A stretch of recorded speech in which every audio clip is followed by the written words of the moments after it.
Y'all. Happy Friday. I'm gonna wait for some of you to tune in on Facebook and Instagram. I'm super late today. I've had a busy morning, but I said that I was gonna come on live at some point still.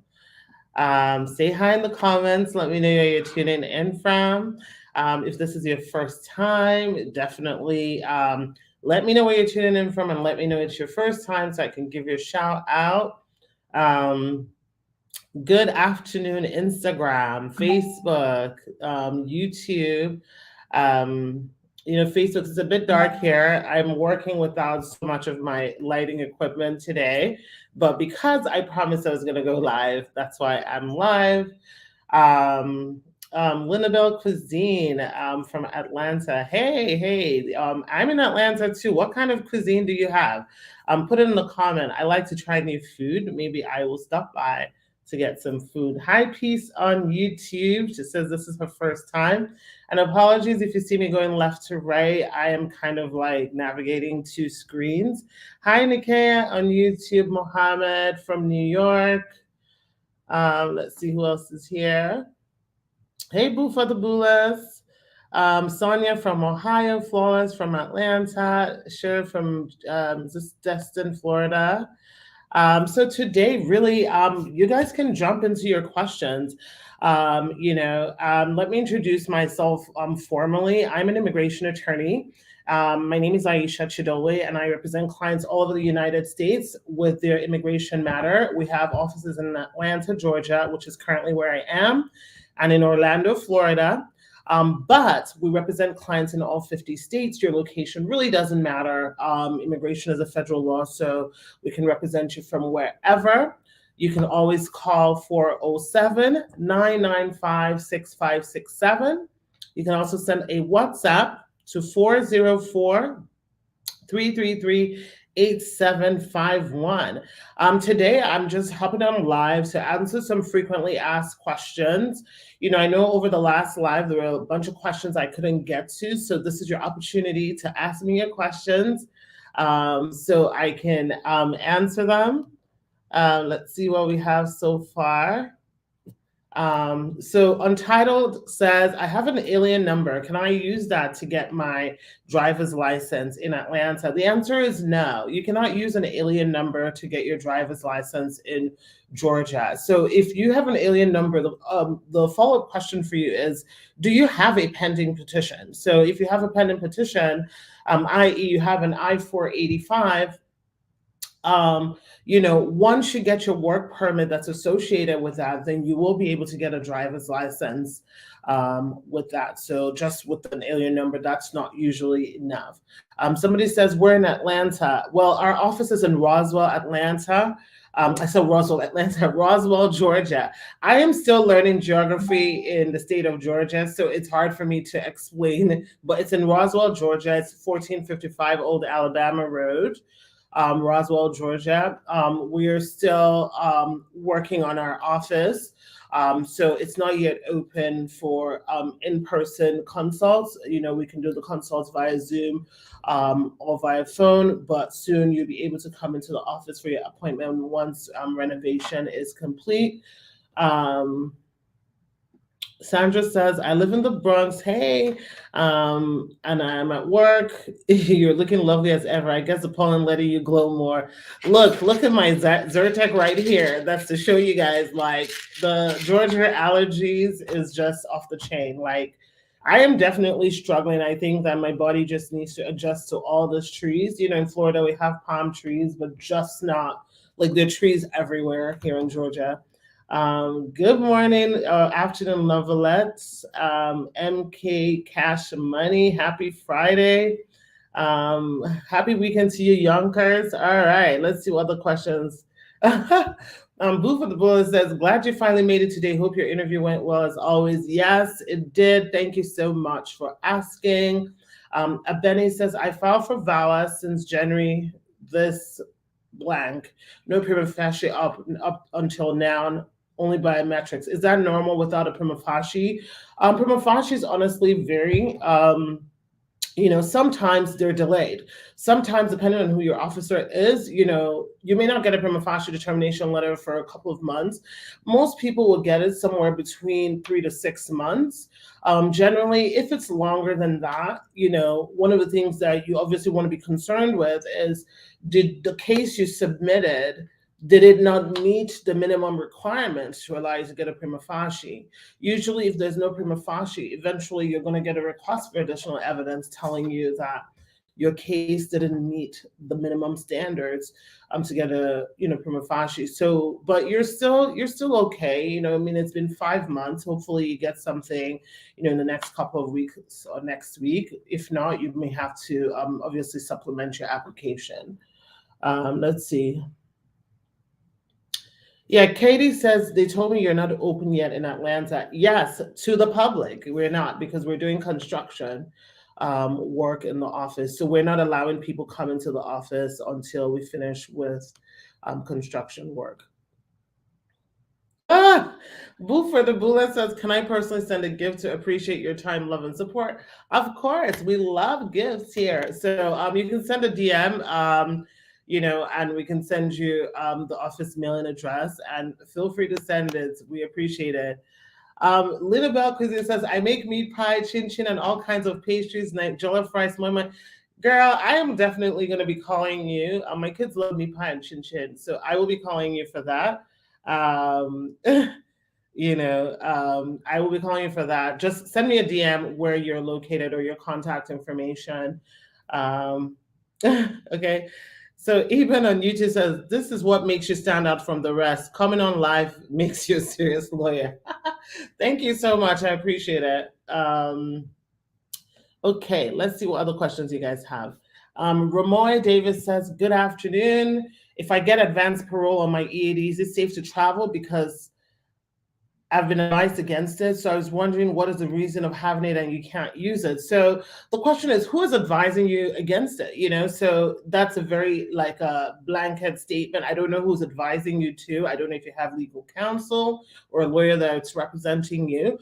But generally, for our own clients here at CLF, if you have advanced parole, you're not in removal proceedings, you're not on a cusp of a decision that I'm concerned about, like let's say post interview of something, I don't stop, I let them know they can travel because that's what it's there for. So Ramoy, without reviewing your case, knowing what your immigration history is in the United States, without knowing where you are in the application process, I can't say one way or another to you whether or not you should be traveling out of the country. But generally, let's say you've done an interview in a marriage-based case, I typically would not recommend traveling then, just because, if something goes awry and you're out of the country, like an NOID or a decision and it's a denial, then that's it. Now, if you've now had an interview scheduled and you know that an interview has to come, and you don't have any removal proceedings or anything like that, by all means travel. If you travel, just don't go for a long time. Travel for a short period of time so that you can come back really quickly before you're scheduled for something. Okay. Muhammad says, I had my interview 2 months ago. It didn't go well, and I still haven't received any action on my travel permit. Oops. Well, I'm sorry that your interview didn't go well, so that's not good. So really at this point, it's a waiting game. If you feel that it didn't go well, most likely you're going to receive a notice of intent to deny or an RFE, depending on how bad it was. So I wouldn't even be worried about travel permit based on what I just said right now. Like in your case, this is the exact example where I would say you better not travel, because if you do travel, you're putting yourself at risk. Stephen says, good afternoon. Is it possible to get an interview before a work permit? By the way, you look great in green. Thank you so much. Yes, it is possible. And it actually happens a lot where you can actually get your interview before the work permit. All this is a function of scheduling, who your officer is, how many files they have, are they ready to schedule you for your interview? And sometimes we've had clients who we put in their application and they got scheduled 4 months later, or 6 months later, or like they got their work permit and travel permit the day after the interview, but it really didn't matter because they were already approved for their green card the day before, the day before or whatever. So it's definitely possible. You see it happening more often when the interviews are scheduled much quicker. Most interviews, you can expect to have your marriage-based interview between anywhere from, I would say what I consider average is anywhere from 9 months from application to like 15 months. So if you were having your interview scheduled well before that, there's definitely a possibility that you may not get your work permit before it, just because most work permits take anywhere from 5 to 9 months to be approved. Nikia says, is it possible to get an EAD with just a prima facie letter and biometrics done already? So what gives you the EAD is your application. So there are two, since you're mentioning prima facie, this is obviously a VAWA case. So there are two ways that you can get a prima facie, an EAD based on your VAWA case. One is based on your pending I-765, which is your work permit application. If you submitted that after your biometrics, they will give you your EAD. The timeline could vary. It could be anywhere from 4 months, it could be 5, 6, 7 months. If you don't have a pending 765 based on your I-485 that you filed with the VAWA, you're not going to get an EAD immediately, even if you have a prima facie and a biometrics for the VAWA. You will only get an EAD when your case has been approved. VAWA cases take 18 to 25 months at the very minimum. There are very, very few, and I can count them in one hand, that have been approved before then. And for those ones, I know the exact reason, and I'm only speaking about my clients. I know the exact reason why they were approved earlier, where it involved, certain supervisory reviews of certain things. But generally, that is the window, Okay, Mara on YouTube says, hello, I submitted a adjustment of status based on my VAWA that hasn't been approved. At what point do I need to submit the waiver due to fraud and misrepresentation? Do I need to wait for the interview? At this point, if you already submitted that, you can certainly present it at the interview, depending on what it is, because sometimes one might think they need a misrepresentation waiver, but they may not. I don't know your personal situation. So sometimes personally, if I think that a client may or might be on the cusp, sometimes I wait for immigration to tell us that we need one. Sometimes it's just really clear and we submit it with the 485. But 601s are determined with the 485, not with the VAWA case. So they can still very well approve your VAWA case, and then during adjustment process of the interview, then they can talk about your waiver. Mike Stewart, YouTube is coming in strong today. So I guess this is the hour to hit y'all on YouTube. So Mike Stewart says, hey ma'am, I just received the prima facie. What does that mean? My biometrics is in 3 weeks. When do you think I can get my work authorization? VAWA case, thank you. Prima facie determination letter just basically means that you've met the bare minimum standards of approval for a VAWA case, meaning that you've met all the prongs, all the elements of being a VAWA victim. And if you do meet that, you get a prima facie. And the prima facie, what it basically does is that it allows you to get financial aid if you want to go back to school. In some states, it allows you to get public benefits.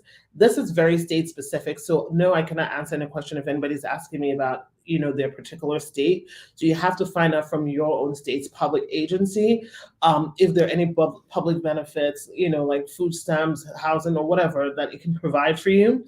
I do know that in some states, you cannot be living with your abuser to get public benefits based on VAWA. You have to have separated from the abuser. And then the other thing which is critical to a lot of abuse victims is that it covers all their children who are under 21.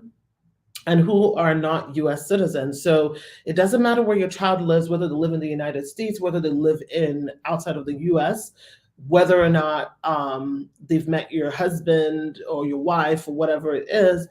If you have a prima facie determination letter, your children automatically become derivatives of that prima facie. So all the benefits on that prima facie will apply to both you and your children. And when your VAWA case gets approved, those children will also be approved for VAWA.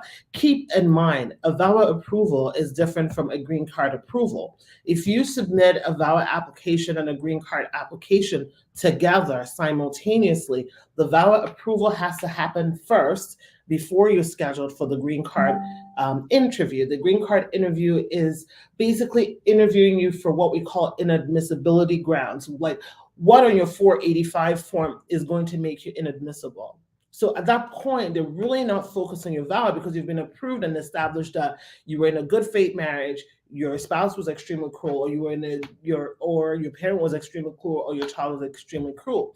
The 485 is just focusing exactly on that and making sure that there's nothing making you inadmissible. Okay. Huff on Facebook says, my name is Namdi, a first timer here. Hey, welcome. And he says, under what circumstances can a male spouse in a marriage-based application not go to the interview with his spouse? What do you mean under what circumstances? Like, who's the male spouse that's not going to the interview? Is it the US citizen? Is it a non-citizen? So the question needs so much to it before I can answer it. Let's see what else we have here.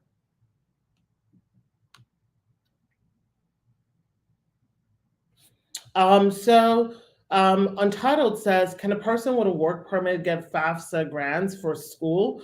What is your work permit based on? Is it a marriage case or is it VAWA? So the answer will depend. If you're a VAWA applicant, then usually you can use your prima facie, speak with your financial aid office, and find out, what the options are for you.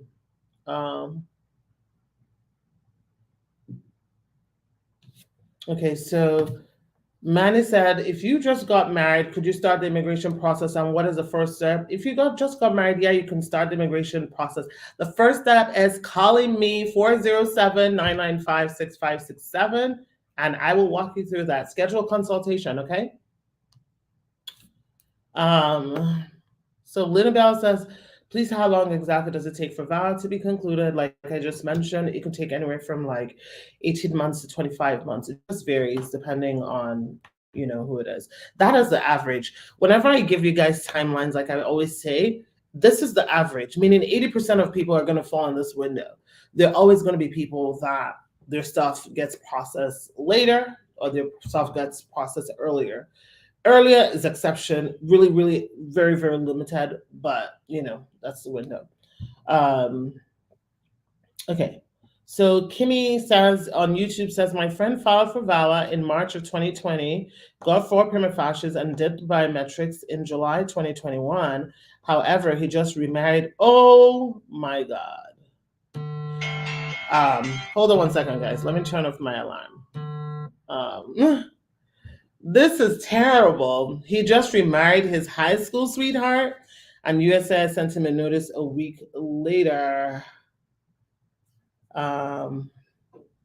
He's not going to get approved, honestly. It doesn't matter. He's not going to get it. So let me see. You have a follow-up question. It says, asking for additional evidence. Should he just send them a withdrawal letter since his VAWA is no longer valid? He can do what he wants. I cannot give him legal advice because I'm not his lawyer, but he will definitely not be approved for a green card on that basis because he has remarried. Friend of mine got divorced. She's wondering if she could take off her husband. You guys can't hear me? Can you guys hear me on Instagram?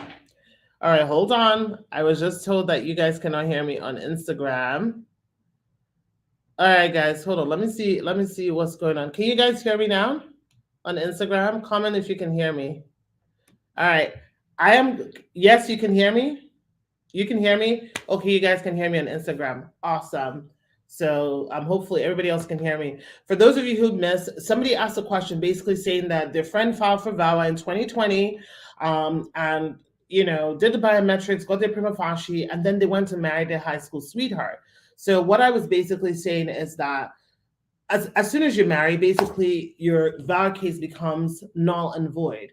You have to wait till they make a decision on your case and approve you before you can marry. So in that case, that person, their VAWA, they're not going to be able to get a green card based on VAWA because they've already remarried somebody else. So it makes them ineligible, unfortunately. All right, guys. Yeah, my Linabelle, everybody else can hear me, so we need to log off and log back on. What happens is sometimes if somebody calls me or an alarm goes off, it throws me off. Okay. So a friend of mine just got divorced. She was wondering if she should take off her husband off of her life insurance. She still has paperwork pending. That is a personal question. She can do whatever she wants. If she's not married to somebody, I'm not really sure why she's putting that person on their life insurance.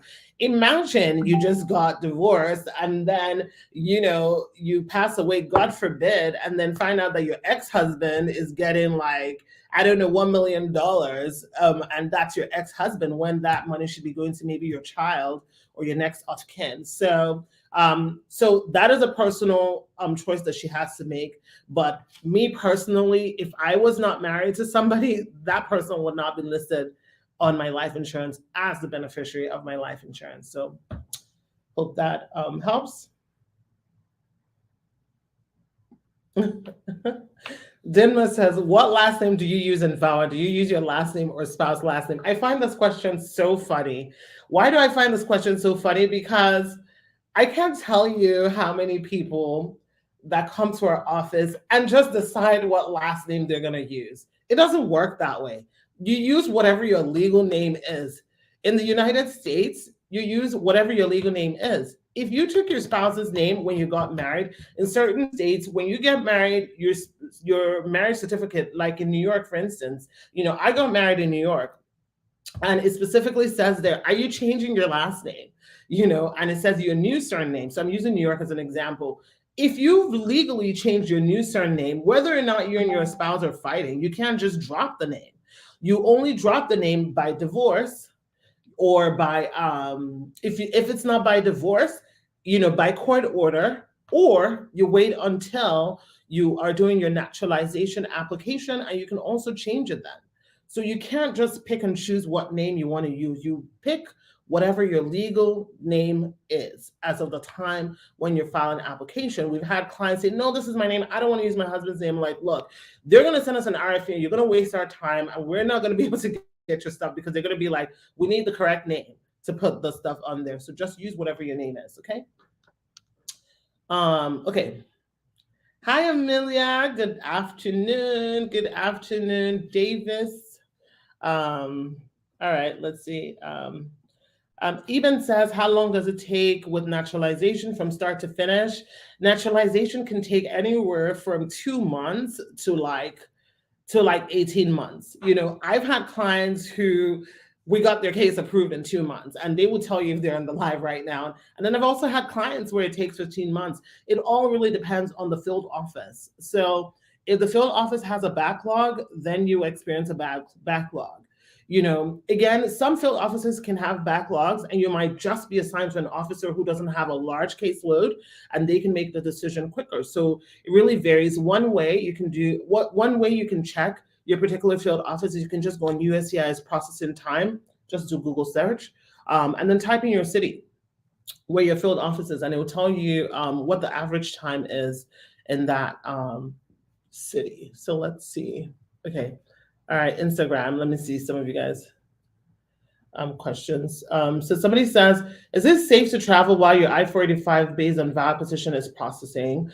So I answered this question earlier, so I don't know if you tuned in later, but like I said, if your I-485 is pending based on a VAWA case, meaning you've not had your interview and you don't have any removal proceedings, pending against you, you better be sure that you don't have any removal proceedings or any alien numbers or duplicate alien numbers, then technically it's okay. But I can't give you legal advice because unless you're my client, I can't tell you if it's safe to travel because I don't know your immigration history. Because sometimes Some people will have like another case, maybe like they filed asylum or something like that. And they were ordered deported like maybe like years ago, like maybe like 1998, 1999. And then, a few years later, they said they didn't have anything in the system, blah, blah, blah. They conveniently forgot about that. They get a new alien number, and that new alien number shows nothing. But then they have that deportation order. So it just really depends on your immigration history, which your counsel or your attorney, if you're my client, and you want to travel, as most of you send me an email and say, is it okay for me to travel? And then, we just do some check for you, and let you know if you can travel.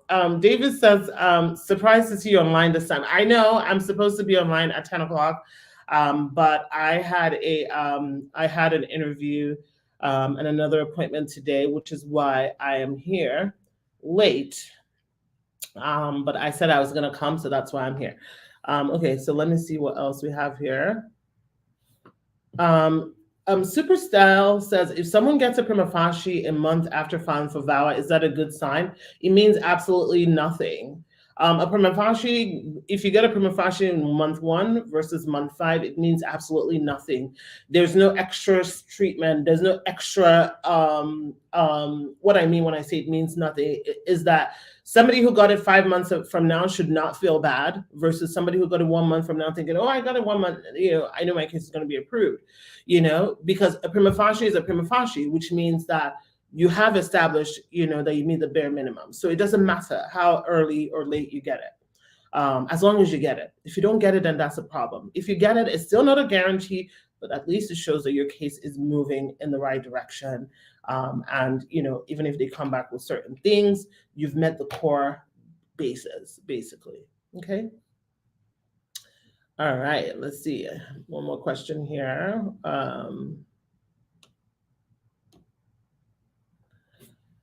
This is a good question I want to answer. Is it possible to file for a green card marriage-based if both partners live in different states? When people come to me and they say, I want to file a marriage-based case, me and my husband, me and my wife live in different states. The first question I ask them is, why? Why do you live in different states? So the answer to that is going to determine whether or not it is a good idea or not.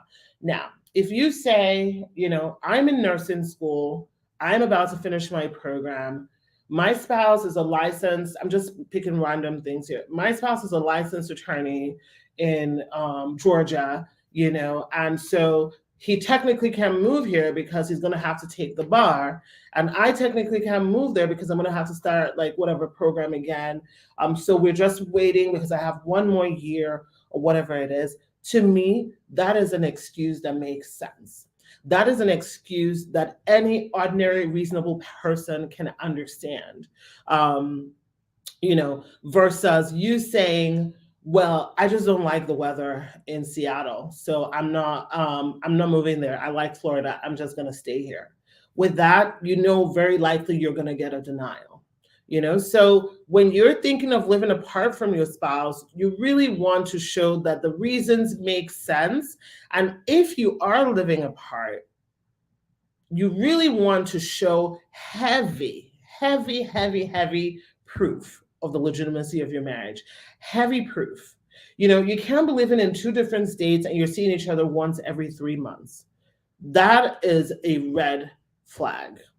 That is a red flag. Sandy says, what if he's in the military? In the military, it's different. It's different. Especially if your spouse has been stationed outside of the United States. For a lot of people, if they're married and their spouse is stationed outside of the United States, they're not in status, so they can't leave the US.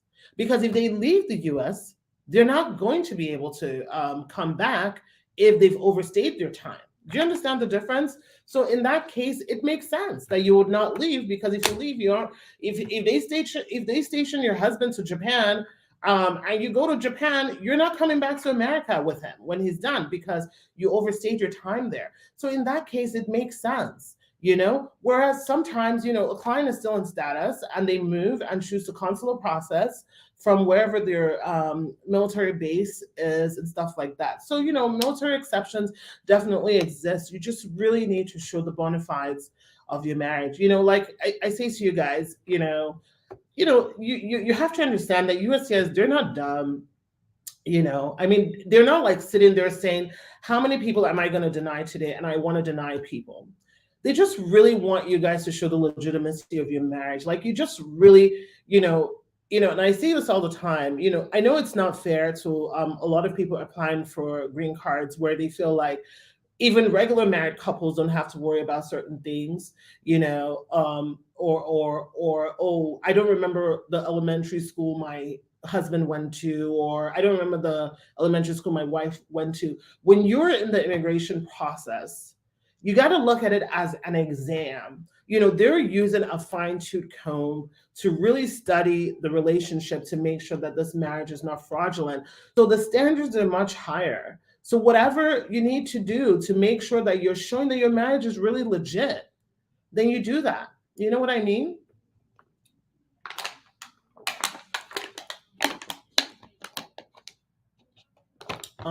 Okay, let me answer more questions.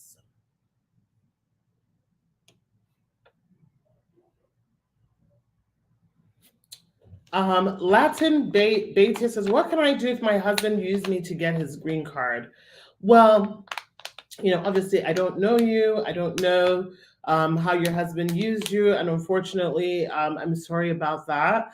I am an immigration lawyer, so I help immigrants get their green card.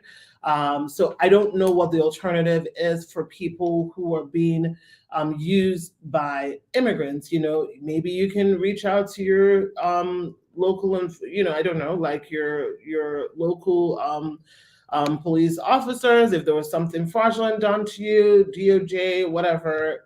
But it's not something that I can counsel on because I'm an immigration attorney. So by its very nature, I only help immigrants get their status. But I'm sorry that your husband did that to you, if that's what happened to you. All right, let's see what else. I filed my I-485 and it's been under review since February 2022. So what is your question? When did you file it? So all of that will depend on, whether or not you should be checking to see what's going on with your status. All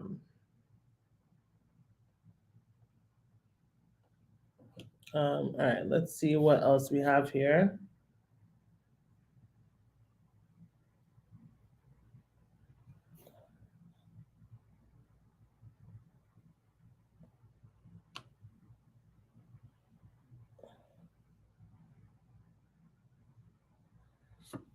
Okay, so Tijuana says if someone is in the removal process, they just arrived in the country and want to work, can they, or is it best not to, or is it possible to work? Is it possible? Is it possible to get any paperwork so they can use it to work? So what do you mean when you say in the removal process? Like, are you saying that they're filing for removal of conditions on their green card, or they're in deportation? Because all of that, that will depend. Whatever your answer will depend, will determine the answer. Sean says, how soon can you start your process after marriage? There's no timeline. You can do it whenever you want to. What if your husband, this question, Sasha says, what if your husband died while you were in the process? The process would be different if you're in the United States or outside of the United States. But generally, you can convert your I-130 to a petition, a widower petition, if that happens. So if you didn't notify USCIS, then you might need to just file it again and then just pay the fee. Otherwise, if you notify USCIS, they can automatically convert your petition for you. All right. Untitled says, so I applied for EAD through asylum on January 26th. I haven't gone for biometrics. I don't handle asylum, so I'm not going to answer that question.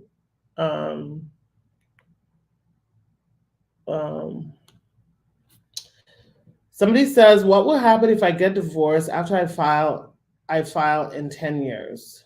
After you file what in 10 years? Okay.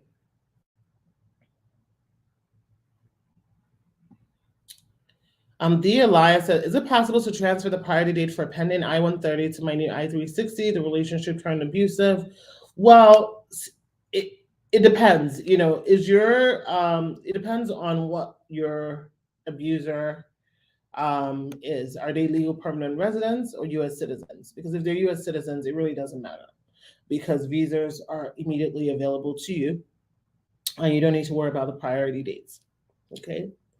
All right. Okay, let me answer some more of this question. So Charmaine says, that's so true. That's a red flag. One person can't live in a different state from the other. I always say that you can't have one person live there and one live there. That's a big, big red flag. Yeah, Charmaine, tell him. Okay, let's see what else here.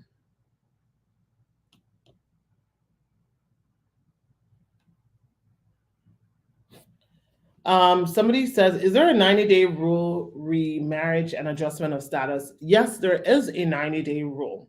So generally, if you enter into the United States and you start putting in an application for adjustment of status within 90 days of you entering into the US or getting married, it's certainly a red flag. So what that means is basically you're going from a preponderance of the evidence, which is showing basically more likely than not, like 51% more likely that your marriage is legitimate, to clear and convincing evidence, which is like 75%, meaning that the standards become higher where you have to convince them that this marriage wasn't fraudulent.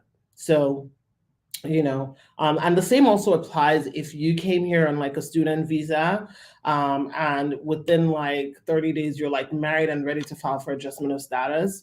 That's also a big red flag as well. Let's see. What other questions haven't I answered? Carrie Thomas says, how long does an N600 take to process? Honestly, too long. We have one right now that's just taken really long. But with the N600, and for those of you who don't know what the N600 is, that's for derivative. You've derived citizenship through a parent. And technically, if it's you or whoever that's already a citizen, they can technically go get their U.S. passport, but really the N600 acts as a certificate of citizenship, which a lot of times is good to have, just so that you can, if you ever filed for somebody or ever needed to prove that, you can have that. But it's taken a long time, and I'm not really sure why. But you can also put in your processing time and your field office just to see wherever you sent it to what the timeline is. Okay. Carrie, I just answered what you can do with a prima facie evidence. I'm going to save this video so that you can watch it and see what I said. Tyler says, thank you for everything you do. Wow, VAWA is so vast. I know, right? It's so vast. There's so many nuances. The thing about immigration law is people think it's let me fill out this form. This is the rule. Like there's so many complexities, where you do this, it changes something. You do that, it changes something. Like even we as attorneys, like we're constantly learning.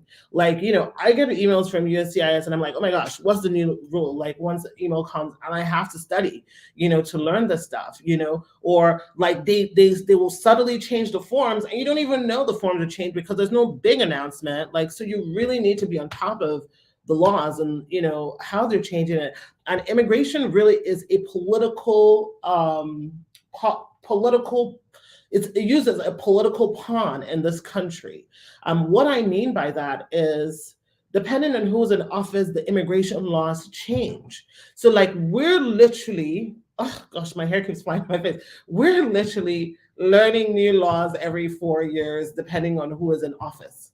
So you got to erase all the public charge. In fact, as a matter of fact, I got an email from USCIS today about public charge, which I haven't read yet. I'm just making sure that there's nothing different that's changing. But the point is, we are at the mercy of whoever is in office, whoever they put as their immigration secretary, because politics plays a big role in immigration and the laws change.